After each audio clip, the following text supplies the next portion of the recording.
Cole. You're kidding. Just one shot? They're not all zombies, Doug.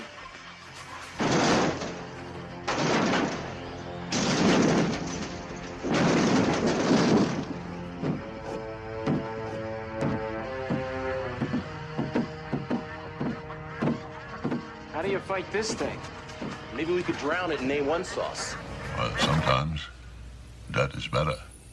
The person you put up there ain't the person that comes back.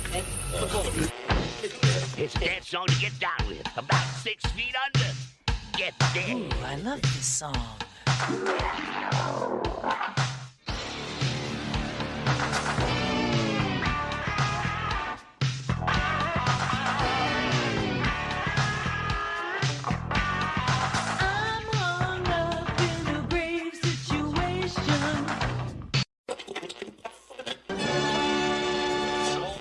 And now we come to the thrilling final episode of our radio drama. Hello and welcome to episode 275 of the Rotten Views Podcast. We have a fun one set up for you guys today. I'm assuming it's going to be a fun one. I haven't actually watched it yet. It's a blind watch on Tubi. It's a movie I've been wanting to watch. It just hasn't been the season. So that means it's now getting closer and closer to Christmas. So we're going to start doing a couple Christmas related episodes to bring in the season. And the first one we're going to be doing is from 2021. It's an hour and 25 minutes. It's Black Friday. But you guys already knew that if you have the episodes pre-downloaded. Or if you search this episode up, maybe this is a first-time listen for you guys. If you are a first-time listener, thank you for taking the time to check out the Rotten Views Podcast. I appreciate you guys so much. And if you could be so kind, just make sure to check out the back catalog. We got a lot of fun, good, bad, silly, and horrible movies that you can listen to. Some of them you probably haven't even heard of before, so definitely check out those episodes, and maybe you'll find a new movie that you want to watch, and maybe a new movie that you'll enjoy. If you're a returning listener, like I know a good chunk of you guys have been lately, I appreciate you guys coming back each and every single week for another episode of the Rotten Views Podcast. Thank you for supporting this little project that I have been working on for the last, I don't even know how many years it is, to be honest with you guys. It's been a fun ride, and I'm enjoying it, and I appreciate everything that you guys have been doing. So I will say, though, I am very excited to watch this movie today because the cast of it is very interesting, and there's 3 cast members in it that I personally really enjoy that I will talk about in a few minutes here once we get to the section of the podcast where we break down the writers, directors, and all that fun stuff. But before we do that, we should, like we like to do each and every single episode, let's do a little bit of housekeeping, get it out of the way, do a little bit of self-promoting, a little bit of shilling, and all that other fun stuff. Let's just, if you want to buy some stuff, if you want to support the podcast a little bit more, we'll break that down and how you can do it. Housekeeping? I think you're sleeping. Housekeeping? Could you come back in an hour? Housekeeping, you want towel? More towels. Need sleepy. Housekeeping, you want mint for pillow? Please go away. Let me sleep for the love of God. So as always, depending on whatever podcast platform you're listening on, if it's Apple's, iTunes, Castbox, Spotify, whatever it might be, feel free to hit that share button. That share button does help out the podcast a lot, and it helps to get it out to new eyes and ears and new like-minded people who might enjoy the episodes. Is the whole goal, the end goal for the podcast is just making a community of like-minded people who all enjoy the same thing. If you're on Spotify, though, feel free to leave a star review. You can leave a 5-star. I appreciate it if you did. I'm not asking you to do so. If you want to leave a 1-star, that's fine. I'll be a little bit disappointed. I hope Krampus comes and gets you, but that's besides the point. But at the end of the day, the main thing that you can do, no matter what podcast platform you're listening on, like I said, is just hit that share button. If you want to share it on your Instagram or your Facebook or your Threads or your X account, whatever account it might be, or if you want to leave it on, let the pets at home listen to it while you're gone to work or whatever. Maybe it'll help relax them so they're not annoying your neighbors by barking too much. Who knows? I don't know where you live, what you have, so maybe it's just a thought right there. But maybe you're looking for a little bit more content. Maybe you listened to all the episodes already. If you have, good on you. I appreciate that. You can definitely go check out all my social media links down below for extra content. You can follow me on all social media accounts at Typhonsign. We're on X, we're on Threads, we're on Instagram, Facebook. You can follow the Rotten Views Instagram page as well. It'll be linked down below as well. And it's also linked to my general profile account as well. If you're looking for a little bit of extra stuff, you can definitely check out the YouTube channel, where I post a weekly game video every single Wednesday, old episodes of the podcast every single Monday. I do daily shorts. Sometimes I take Sundays off, but for the most part, you can check out my Lunchbox surprise series that I do for my daughter. Lately, it's been Disney-related characters, but apparently at school there's an anime club, so now she's all into anime, so I'm gonna give my hand at trying some anime-related characters right now for the last week and a half, or 2 weeks now at this point in time. I think by the time this episode comes out, I've been doing random One Piece characters. I know a little bit about One Piece, not a whole lot. These characters that I'm drawing, I know nothing about for the most part, but they're fun nonetheless, so I'm just having fun with it, and that's the main thing. That's the main goal in life, is just to keep doing what you're doing and enjoy doing it, and just have fun doing it. You only live once, right? That got a little bit deeper and darker than I expected it to, but it's the truth. But you can also check out the On This Day in Horror History posts. They're posted directly on my Rotten Views Instagram page or in the community section on YouTube as well. So definitely go check them out on whatever platform you want to. If you want to listen to the podcast over on YouTube, that's awesome as well. I appreciate it nonetheless. Make sure if you do, maybe leave a comment, maybe hit that like button if you have a few extra seconds of free time. If you want to buy some merch, help support the podcast and everything I do, make sure to check out the TeePublic site down below. It's linked in the description as well. You can buy the Rotten Views tie-dye podcast shirt, or you can buy one of the other designs up there as well. We sell the Peanuts Predator design up there as well, and the John Candy design as well. So there's a few designs, not as many designs as I had hoped yet, but we're working away at some other stuff, so it should all come together soon, I hope. I say that a lot, just because I have way too many things on the go. And the last thing I'm going to promote, make sure to check out the CWC, Canadian Wrestling Championship page.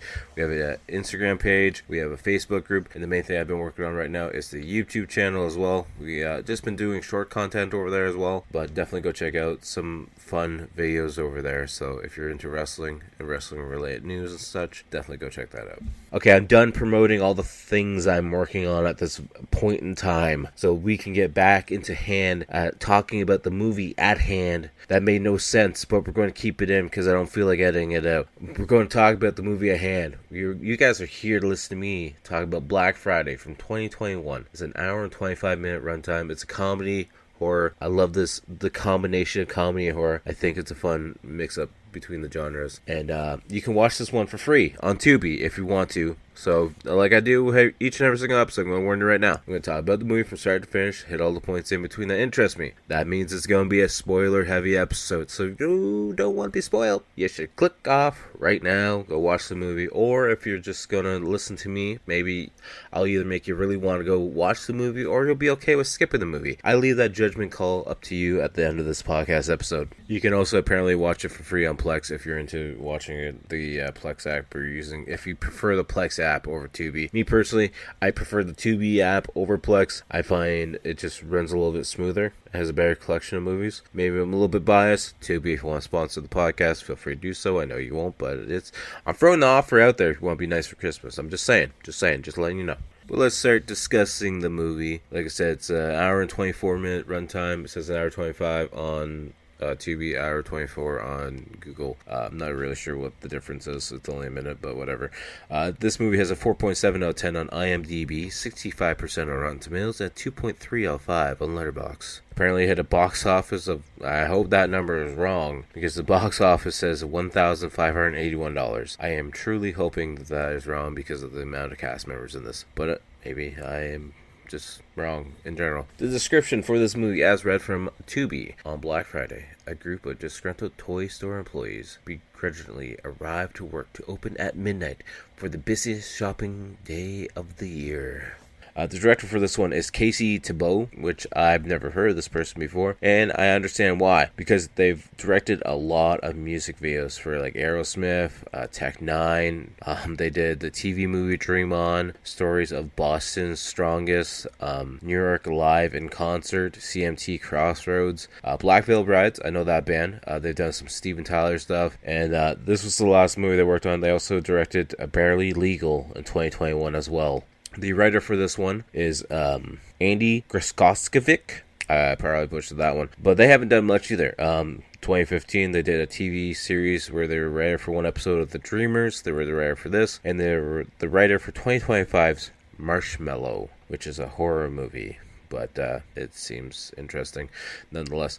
So we're just going to jump over to the cast member section because that's the more exciting part for me to talk about. Because the cast members on this one is pretty damn interesting. Because the first one we're going to talk about is Devon Sawa, playing the character of Ken. He was also Casper from 1995. He was Anton Tobias in 1999's Idle Hands. He was Alex Browning in 2000's Final Destination. He is Scott Wormer in 1995's Now and Then. He was Harold for one episode in the 2025 TV series Twisted Metal. He's in 20 episodes from 2021 to 2024, playing Logan Wheeler and James Collins in the Chucky TV series, which I still need to actually watch that one. I'm excited to watch that one because Chucky is probably one of my more... He's on the top list of favorite horror killers and horror movie icons. He's right up there with Candyman and Leatherface for me. I know, it's not Jason, it's not Michael Myers, whatever, but my tops are Leatherface, Candyman, and Chucky, just because I enjoy those movies the most. I enjoy those characters. But the next cast member we're going to talk about, we're going to jump over and talk about a character named Archie, who's played by Michael Jai White. Personally, for my favorite movie that he's ever been in, I'm a little bit biased about this movie because I know not a lot of people like it, but he plays the main character in the 1997 version of Spawn. Then the next movie we got to talk about, because why not? In 2009, he plays Black Dynamite in the movie Black Dynamite. He's also Gambol in 2008's The Dark Knight. I have to revisit that one because I don't remember that at all. He's also Isha Bone in 2009's Blood and Bone. He's also in 24 episodes from 2018 to 2025, playing Vegas Duncan in a TV show called The Family Business, which I've never even heard of before. But yeah, he's just notorious for playing a lot of action-related movies, a lot of them which I don't remember or know of. But he's also in a bunch of different other Batman things because he's in a Batman animated The Soul of the Dragon in 2021.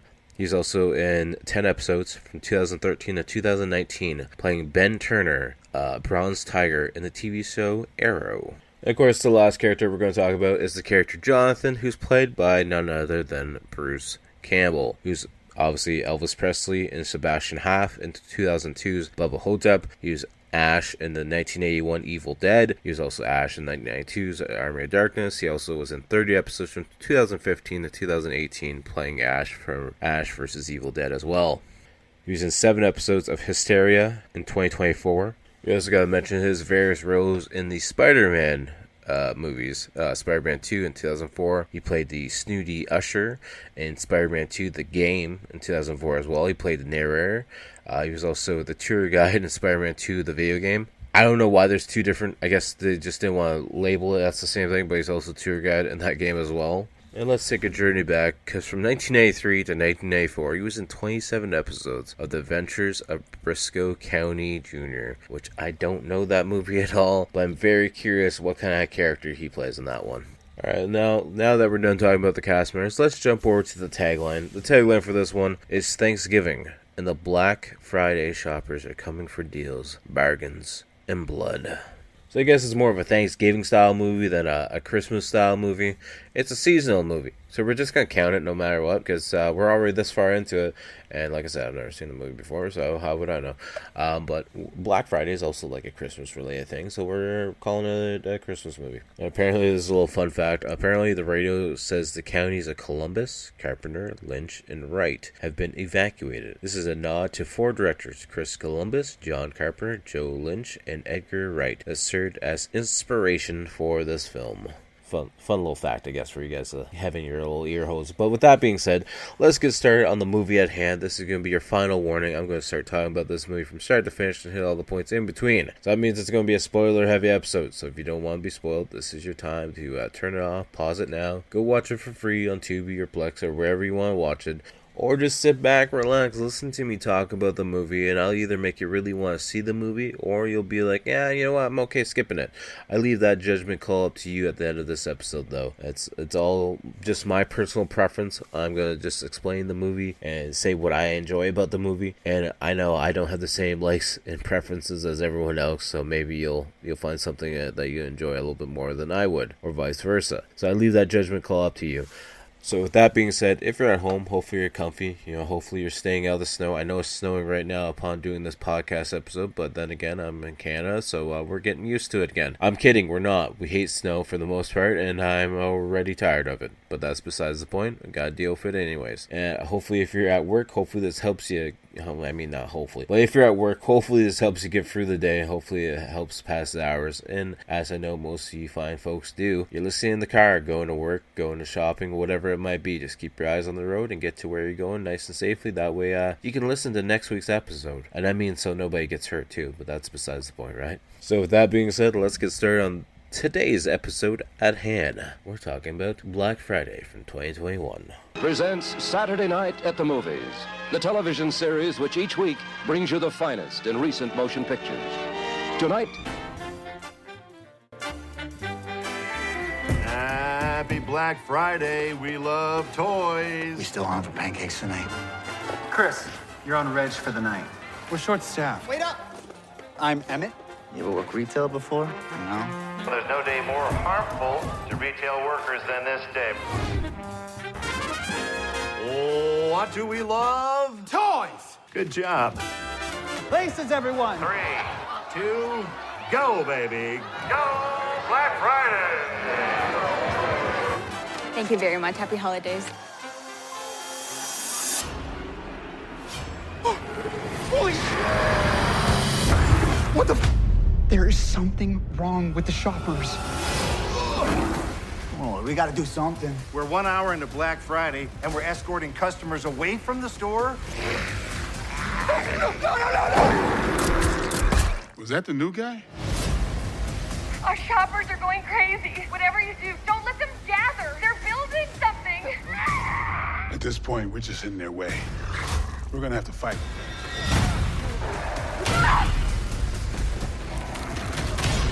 I don't think this night can get any worse.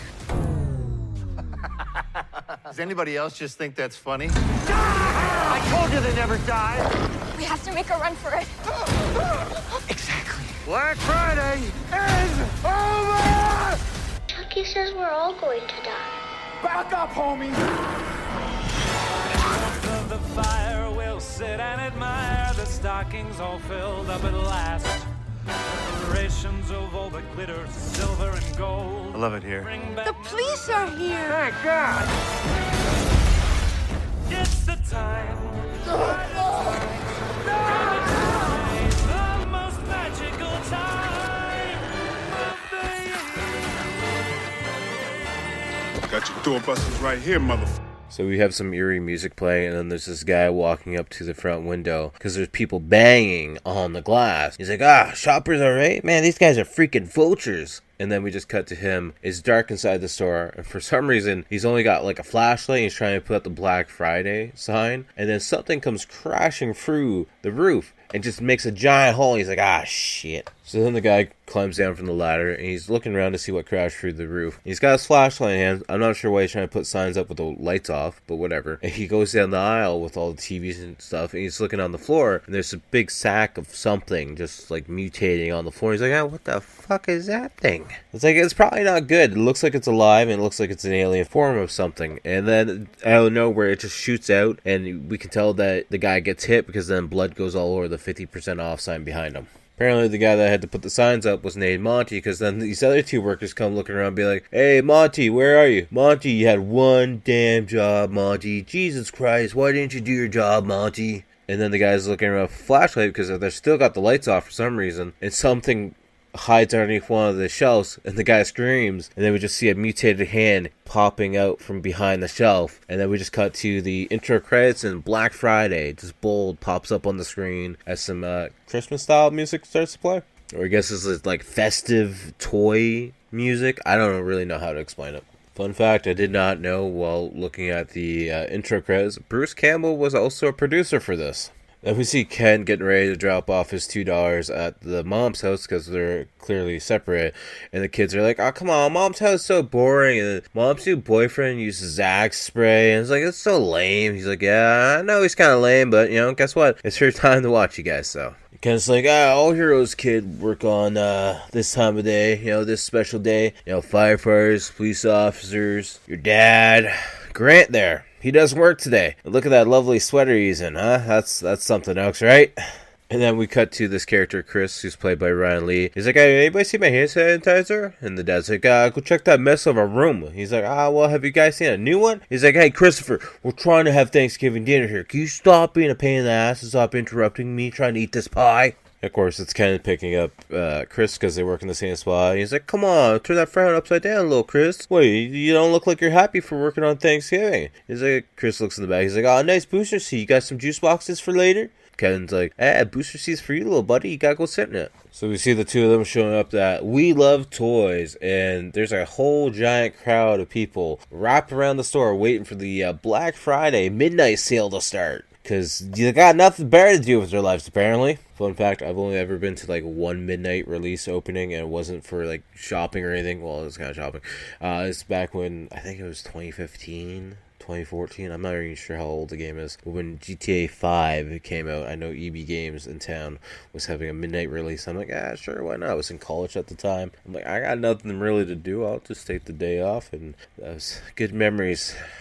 Things were cheaper back then. It's a fun time. Games. Had time to play games. That's a big thing too. We see Ken and Chris getting ready to do their job, and they meet up with Archie, who's Michael J. White's character.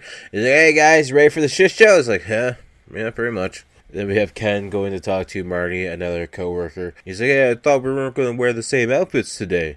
She's like, well, I guess you should just go home now. He's like, don't touch me because I don't want to be here. So we cut back to Chris, who's a germaphobe, because he's just in the back room just washing his hands, scrubbing it to the point where the skin's going to come off. He's pulling a Howie Mandel. Anyway, somebody else in the staff room is watching the news. And apparently there's this meteor that's happening around town, and that's the starting for the chaos that's going to be in this movie.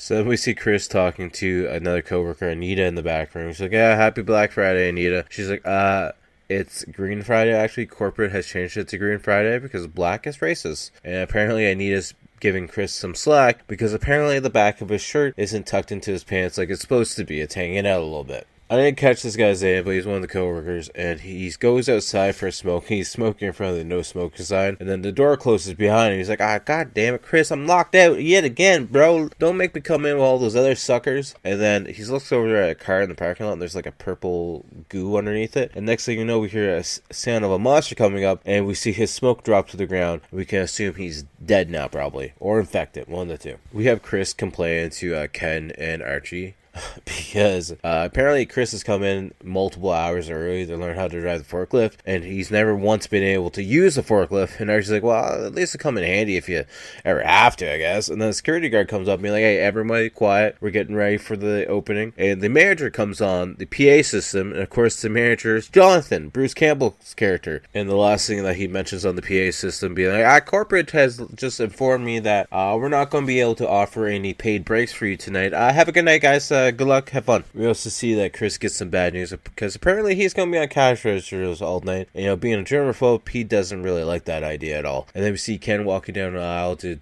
go do something, and then Emmett, the new hire, is like, hey, I was told to shadow you. You can call me Em. He's like, no, I'm not going to do that. So Ken's like, hey, so when somebody comes up and asks you where something is, like the yo-yos, and Emma's like, yeah, you point them in the yo-yo aisle. He's like, no, you're already trying way too hard, kid. You just point them in a general direction of the store, and they'll eventually find something. Apparently, the security guard, or the head of security, is named Brian. Good name. Probably a good guy.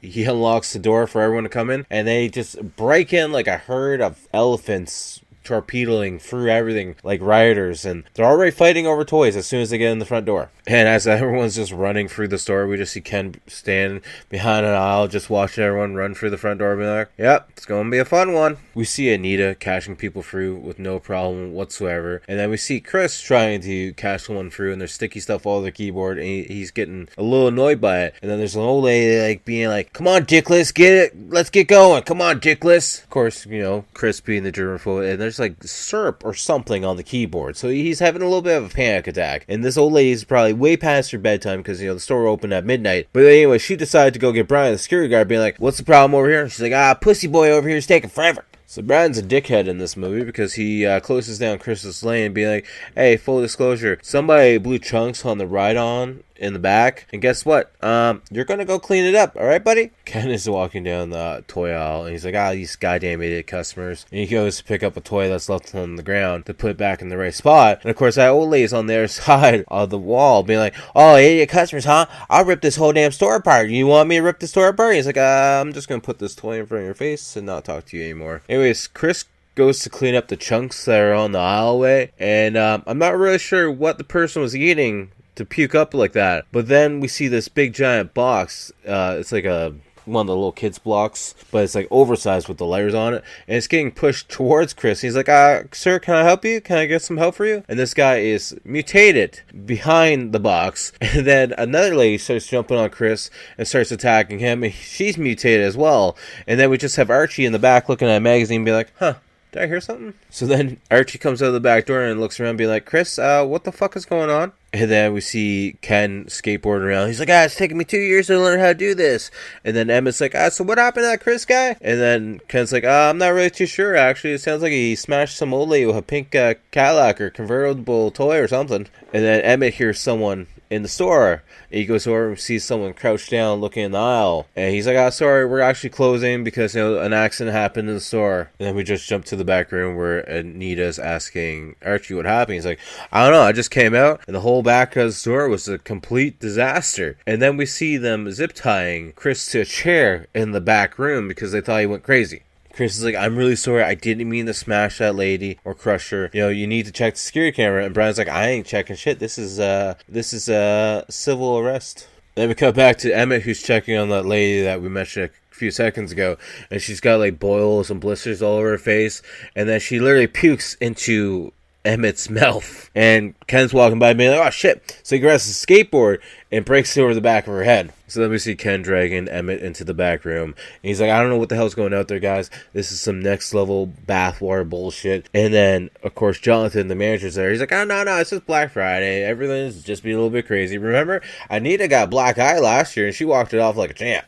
And Ken's like, I smashed the lady with a skateboard and she didn't even feel it. So Anita's like, alright, we're going to call the cops. So Brian picks up the phone to call the cops. And Jonathan's like, no, don't call the cops. You know, if we get this stuff cleaned up effectively and efficiently, we could probably open back up by 2 a.m. and make some money, alright? Sorry, it was Marnie that wanted to call the cops and not Anita. They kind of look the same. Anita's the bitch, I forgot. Marnie's the one that Ken wants to bang. My bad. I'm saying that now because now Anita goes over to Chris being like, hey, you can't be provoking the customers. You're in this incident right now. This issue we're having is because you provoked a happy shopper into attacking you, and then you attack them. So then as Ken and Anita are arguing, Emmett starts like spasming on the ground, and Ken's like, I got it, I can deal with the seizure. And then next thing you know, we see some foam and slime coming out of Emmett's mouth. He's like, all right, come on, just spit it up, but everything's gonna be okay. He's not gonna be good though, because then out of nowhere his mouth just opens up and the alien form just grabs Anita by the mouth and just comes out the side of her neck, and she dead. So now we see Emmett in full mutated form, and Jonathan's hiding behind Brian being like, protect me, don't let it get me. And then Archie just comes out with like a nail gun, I think, and just starts shooting Emmett with it. And then Emmett just runs out of the back room, and Archie's just like, was that the new guy by chance? So I guess Brian wasn't trying to call the cops. He's trying to call a different store to let them know or try and get help. Anyways, I get to this other store, Schoberg or something like that, and the person on the phone's like, don't let the customers in, they're attacking us, don't let them get into groups here because they're building something. And then we just hear her screaming all over the place and splatting sounds, and that's the end of that phone call. So then we have Archie, Ken, and Marnie trying to come up with a plan, keep everyone safe in the store. And Jonathan's like, you guys are going to be pretty silly when this blows over. And pops some cheap champagne. He's like, yeah, the store owners gave me this as a sales incentive. And we got to make some revenue so I can get the good stuff. And then out of nowhere, we see Anita like popping up. And she's not dead. She's getting infected now. So everyone's like, all right, let's get out of the back room now. Let's go. So everyone comes out of the back room and they're standing on the sales floor looking around, being like, shit, so there's shoppers inside the store now, and the store is all bloody. And I'm not really too sure what we're supposed to do now at this point in time. It seems they got in somehow. So then we have the groups splitting up into two. One group's going to the office to hold down, and Archie's taking his group to the front door to do a little bit of recon to see if they can get the store closed up so no more shoppers get in. So there's an old employee, her name's Ruth, and she's like, oh man, your man Ken's really handsome, he's really handy and shit, Marnie. He's like, I'm not dating him. He's like, oh, so you guys are just consensual fuck buddies then, huh? He's like, no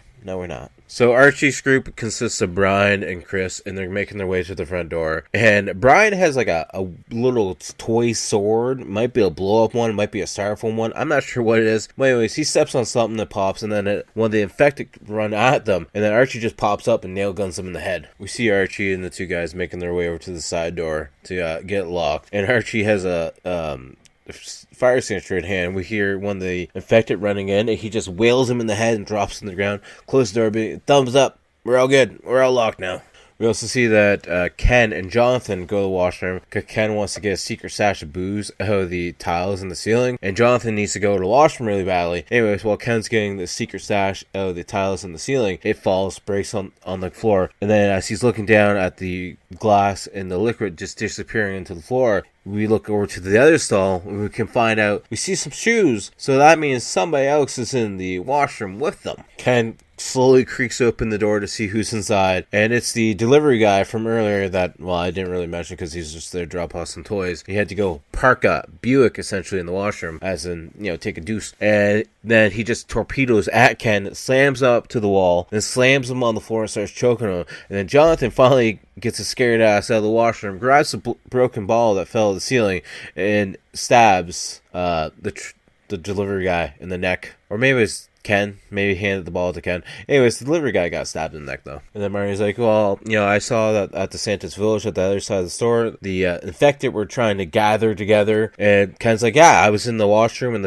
the delivery guy, he was trying to eat me or, consume me, gather me. I'm not sure what he was trying to do, but he tried to kill me. So Ken's a little annoyed. He's like, all right, I'm getting out of here. I'm not staying here. It's not safe for us just to be stuck in here. He's like, all right, where's your keys, Jonathan? He's like, I might have forgot them in my office. So then Ken's like, hey, Archie, give me those scissors. I'm going to break open this lock so we can get their holiday bonuses and get the hell out of here. And that's when they pop open the door, or the dresser drawer, or the desk door, I should say. And they're looking for the paperwork, and there's no holiday bonuses. And Jonathan's like, I thought I told you guys that, corporate didn't want to give any bonuses or anything out for this year. And then Marnie just comes up and clocks Jonathan in the face. Maybe broke his nose, dropped him to the ground. He's like, I quit. I'm done. And then we hear a police siren, and then Ruth's like, hey, maybe the cops are here to help us. And then the cop car just breaks right through the front of the store. We see Archie and Chris running down an aisle, and then this lady breaks through an aisle and literally tackles Chris to the ground, and she's trying to infect him. And then Archie just grabs a hammer and hits the lady in the head and kills her. But then he's got blood all over him, and he starts freaking out because he's a germaphobe. And then Archie turns around, and this other infected person tongues him in the hand or the wrist, and he's trying to fight off. He's not really too sure what to do, so he grabs his X-Acto knife and just starts cutting at it and tells Chris to run off. Archie has a knife on his front of his overalls, so he pulls out, he kills one person, and another person jumps on his back, so he throws them to the ground, kills them with it, and then there's this more mutated one that just pops around the corner and punches him in the face. Kind of makes him go a little bit loopy, and then next thing you know, it's on the shelf above him, and then we just see his whole head getting covered with the white tongue looking thing, and next thing you know, we hear him screaming, and he's gone. We see Chris is trying to sneak through the store, and that's when one of the fully mutated people see him, and it's actually Emmett, because we can tell by the way his shirt looks. So anyways, Chris runs right for the back doors. Ken and Marnie let him in, and then they close the doors behind him. And then Brian just screams like a little girl, and Jonathan's like standing behind him all scared. And then Marnie grabs a pipe wrench and just starts beating his skull in until he's dead, or we at least assume he's dead. So then Ken's like, "Hey Chris, where's Archie?" And you can just tell on Chris's face that Archie didn't make it. Ken's like, "Well, they got Archie. What the hell else are we gonna do? We're no chance. They got Archie. We're screwed." And then Marnie's like, "Well, I can't get any worse. You know, we've been through hell already." And then the power goes out. And then we see them in the back room. They got the door all locked up, and they got a bunch of different neon LED lights all over the place. There's like a flamingo and other kind of shit just lit up, and glow sticks and whatnot, just to give any sort of light in the back room for them. And then we see them all sitting there, and they're all taking off their name tags to see how long they've been employees for. And apparently Brian's been there for like 8 years, and he wanted to be a dentist, and he's all pissed off. And Ken's like, "Yeah, I've been here for 10 years. What have I done with my life?" We find out like Chris's story. He's like, I used to always ask my parents to bring me here. You know, this was like a magical place. And then I got the job. I told my dad about it, and he's like, well, welcome to corporate hell. And Chris is like, yeah, this place isn't fun. It isn't magical. You know, it's kind of hell. And Jonathan's like, that sucks, kid. I saw you as manager material sometime down the road. And then Jonathan's like, yeah, I've been here 27 years, and I kind of applied here just because I was lonely. I had nothing, and I just wanted something to preoccupy my time and get my mind out of the gutter. Marnie's looking out the back door and being like, I can't believe I missed Thanksgiving dinner with my family for this damn job. And Jonathan's like, well, at least you're invited to one, I guess. You know, it's better than nothing. And then next thing, Marnie's like, you know what? I'm going to go to the back fridge. We got some turkey and a sandwich bag back there. God, it smells a little shitty, but we'll separate it. We'll have our own little Thanksgiving dinner here in the back room as we're stuck around, demon cannibal killer things. So then we see Ken and Chris having a little bit of a argument between each other, because Chris sees Ken as the guy who's always trying to be cool at work, and Ken sees Chris as the kid that has so much potential but he's just wasting it. And at one point in time, Ken's like, all right, kid, don't even start this. And Chris is like, hey, you can't call me kid. I'm not your kid, because you see me way more than you see your own kids. And he's like, don't even do it. And Jonathan just looks off the side being like, oh, you're going to get decked, kid. So Ken feels a little bit sad, because Marnie's like, I don't even know you outside of work, Ken. I've never even met your kids. We've never even gone on a date. We probably never would go for a date. And he's like, well, we already had plans for pancakes. I thought that was the whole thing. She's like, no. He's like, all right, fine. You guys all think I'm a loser? I'm going to grab my little toy flashlight, and I'm going to get out of here. So then everyone else follows him, and they go to the back, loading dock area of the store to try and find a way out. So then Jonathan's like, so what's the plan, guys? He's like, all right, well, Lou attacked Ken in the bathroom, right, Jonathan? He's like, yeah, you kind of showed him who's boss, too. He's like, all right, that means that the truck is still at the loading dock door, and Marnie's like, I know he already told me that the keys are still in the truck, so we're going to break through the doors, get in the truck, and then we can take the truck and get out of here. And then Jonathan's like, no, I'm going to go down with my store. I'm going to go down with my empire. And then Jonathan goes down. He's like, it's my time. I got no other time left in life. Call me a fool, but I love this place. This is my happy spot. And he starts doing this whole speech. And then Emmett just pops up, mutated again. And Jonathan screams. He's like, I told you they'd never damn die. He's alive again. So Emmett tosses down like a storage shelf in the back. And then he grabs Ken and starts choking him out. And then out of nowhere, he tosses him off the side. And Brian comes in with a blown up unicorn, or maybe it's an outside ornament or something. It's a unicorn. It looks like it's a blow up though, and just starts beating Emmett with it. And during the fight, at some point in time, Ken actually got bit on the arm. He's telling everyone, be like, hey, nope, don't come over to me, don't come closer. It happened. I'm probably going to turn into one of them, so let's just get you guys out of here so that you guys can get to safety, and I could just die, I guess. And Chris is like, hey, we can fix this. How about we just cut the arm off? That'll probably save you, and everything will be fine. So then we see them go into the back loading dock door. They cut off the lock off the back door to get into the back of the truck. And then we just see Chris stacking up some boxes, being like, hey, if I go out this hatch on the top, I'll get into the front of the truck, and we'll get out here. And Jonathan's like, yeah, and our Elk Lodge, my Elk Lodge, actually, is only 6 miles away. We can go there. And Brian's like, what about the police station, huh? How about the cops? And Chris is like, cops have already been here. They're monsters now. let's not worry about the cops. And Marty's like, now? They've always been monsters. Then we see Ken in the background. He's putting on rollerblades, and he's talking to Dower Dennis, which is actually a teddy bear who's got some issues. He's defective, but he's also voiced by Seth Green. We see everyone in the back of the truck, and we just see Brian looking up at the roof, and he's like, so what's the chances that Chris fucks this up? And Jonathan's just like, you're a real boner killer. You know that, right, Brian? You need to shut up. And anyways, we see Chris outside, and one of the mutated creatures sees him and just walks away. And he's like, all right, cool. I'm going to get closer to the front of the truck.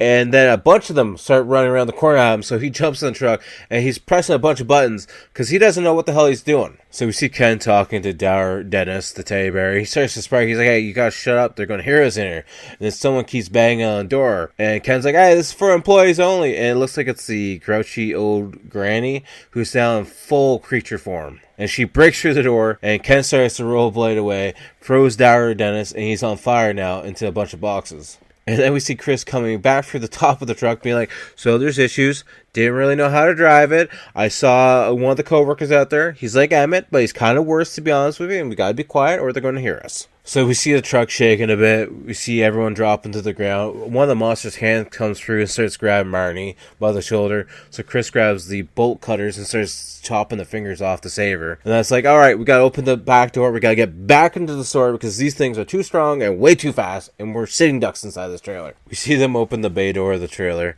And they're like, well, what are we going to do next? And Jonathan's like, all right, Chris, you grab my sweater, then Marnie grabs it, and then Brian, you're going to be last. And Brian's like, well, me last? Why? He's like, well, to be honest with you, Brian, these things are hungry, and you're the juiciest one of us all, so you're going to be at the end. And then they start walking out as like a Congo line, and Brian's like, I can't see anything. And Jonathan's just like, shut the fuck up, Juicy. Just shut up. So the next thing we know, we see Jonathan, Chris, Marnie, and Brian, and they're up on the roof of the building. Jonathan's like, good call. Go high. That's what they say. And Marnie's like, who?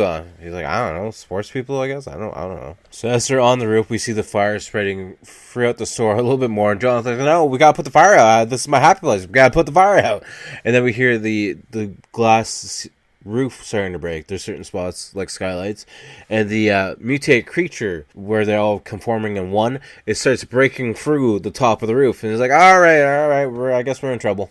And there's this hatch where we see hands coming out of it, and it's kind of like the Evil Dead scene where he's jumping on the cellar door to keep the infected down, and he starts jumping on it, be like, my feet hurt because I've been on my feet all this time, my face hurts because of all these fake smiles, and he just starts jumping all over the place on the door to break the fingers. And Chris is like, what's going on?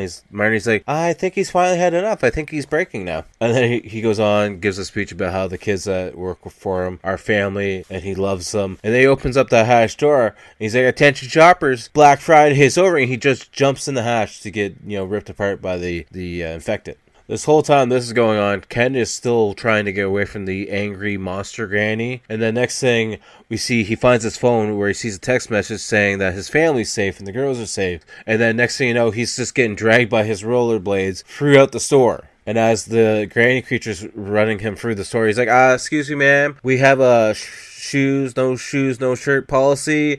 Seems you're not wearing either one of them. So I'm going to need to have you leave the store, okay? And then on the roof, we find out Brian was the dickhead because it's not the monster that bit Ken. It was Brian that bit Ken because he wanted to get Ken away from the party. Because he's like, oh, Ken's a loser and we're just better off without him. So then Marnie goes crazy and just starts pounding on Brian. So next thing we know, we see Chris is on top of the store still, and Marnie and Brian have jumped down the dumpster below, and Chris is freaking out, being like, oh, why's the garbage so wet, guys? Come on now, I don't like filthy stuff. We see the three of them, Chris, Marnie, and Brian, working their way through the parking lot. They're trying to find a car that maybe has keys in it that's unlocked. And Brian just starts pulling at all the door handles and starts setting off car alarms. And then next thing you know, he's staying in the middle of the parking lot, just staring at the big mutated form that's taking over the store. And then the blob inside the store starts to walk and has a face and everything. And Chris is like, what the hell is that? And Marnie's like, it's Mom fucking Kong. And we get a close-up shot of the creature, and there's a bunch of different eyes and mouths.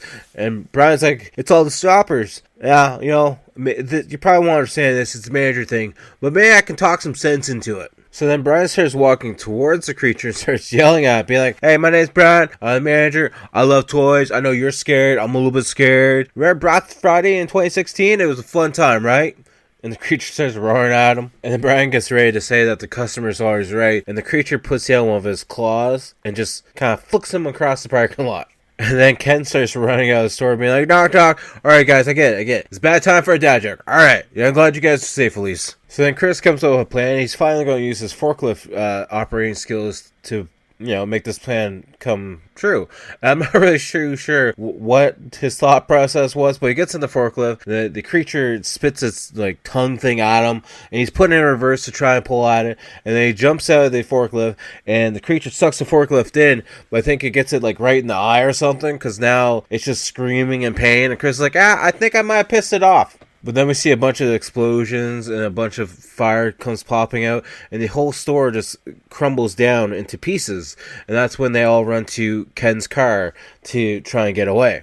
So they get in the car, they get the car started, and Ken's like, hey, they text it, my daughters are safe, there's safe havens set up for people. We just gotta make a detour first. And Marnie's like, for what? He's like, pancakes, of course. And that's when we then see them driving down the road, and then behind them is another giant creature off into the distance as well. And that's the end of the movie, and the outro credits start to roll. I gotta say, I actually enjoyed this one a lot. I like the setting, the whole plot based around Black Friday and this meteor, and then everyone gets mutated and the monsters start coming out. It's pretty good.